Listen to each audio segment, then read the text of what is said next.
Pemerintah menargetkan vaksin COVID-19 hasil kerjasama Bio Farma dan Sinovac Biotech China siap edar pada awal 2021.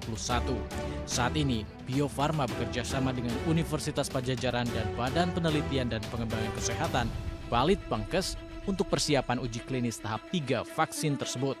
Sebanyak 1.020 sampel dengan rentang usia 18 hingga 59 tahun akan ikut serta dalam uji coba tahap ketiga. Direktur Utama Bio Farma, Honesty Bashir, menyatakan pada tahap awal, perusahaan berpelat merah ini menargetkan untuk menghasilkan 40 juta dosis vaksin per tahun. Honesty menambahkan Bio Farma akan kemampuan maksimal produksi 100 hingga 250 juta dosis per tahun. Pengembangan vaksin COVID-19 ini adalah satu dari 5 skenario Bio Farma menangani penyebaran virus SARS-CoV-2 penyebab COVID-19. Skenario lainnya berupa produksi real-time polymerase chain reaction, terapi plasma konvalesen, mobile laboratorium, hingga pembuatan viral transport media.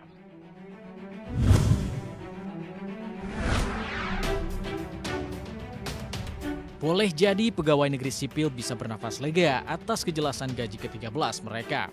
Menteri Keuangan Sri Mulyani menetapkan gaji ke-13 PNS sekaligus pensiunan dimasukkan ke dalam program stimulus perekonomian di tengah pandemi COVID-19. Rencananya gaji ke-13 PNS akan dicairkan pada Agustus 2020. Pemerintah menggelontarkan 28,5 triliun rupiah untuk PNS maupun pensiunan.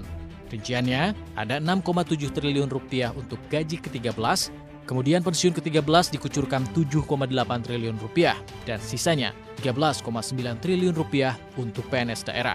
Sri Mulyani berjanji Kementerian Keuangan akan segera mengeluarkan revisi regulasi yang ada, namun ada catatan khusus, gaji ke-13 tidak akan dinikmati pejabat negara, pejabat eselon 1 dan 2 maupun pejabat negara setingkat menteri.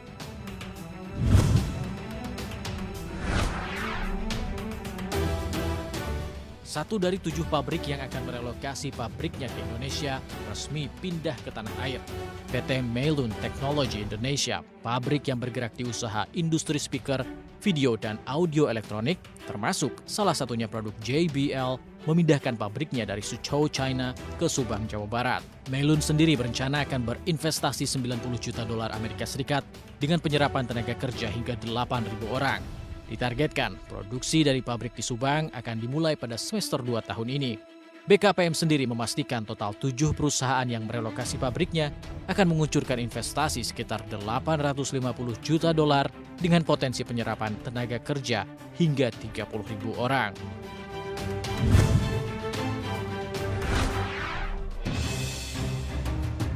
Uni Eropa dan para pemimpin negara di benua biru menyetujui bantuan stimulus COVID-19 demi menghindari resesi terburuk sejak Perang Dunia Kedua.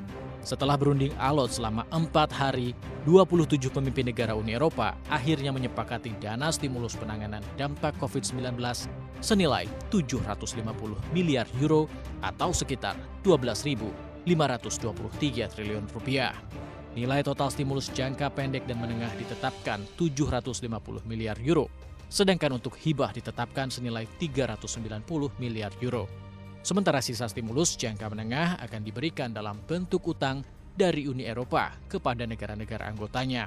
Uni Eropa kini berjuang habis-habisan untuk melawan dampak negatif dari COVID-19 yang telah merenggut sekitar 130.000 nyawa di benua itu.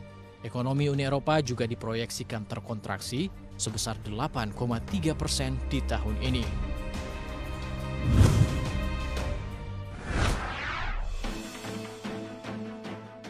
Fintech asal China ANT Group memilih menawarkan saham perdananya atau IPO di Hong Kong dan Shanghai. Saat ini, valuasi perusahaan yang terafiliasi dengan Alibaba itu senilai 150 miliar dolar AS atau setara dengan 2.100 triliun rupiah. Namun sejumlah analis menilai valuasi ANT Group saat IPO bisa menyentuh 200 miliar dolar AS atau senilai 2.800 triliun rupiah. IPO ANT Group akan mengikuti serangkaian penawaran umum terkemuka di Shanghai dan Hong Kong. Namun, perusahaan ini tidak memberikan detail kapan IPO berlangsung. Meningkatnya ketegangan antara Amerika dan China membuat induk dari Alipay ini menghapus New York dari daftar tujuan listingnya.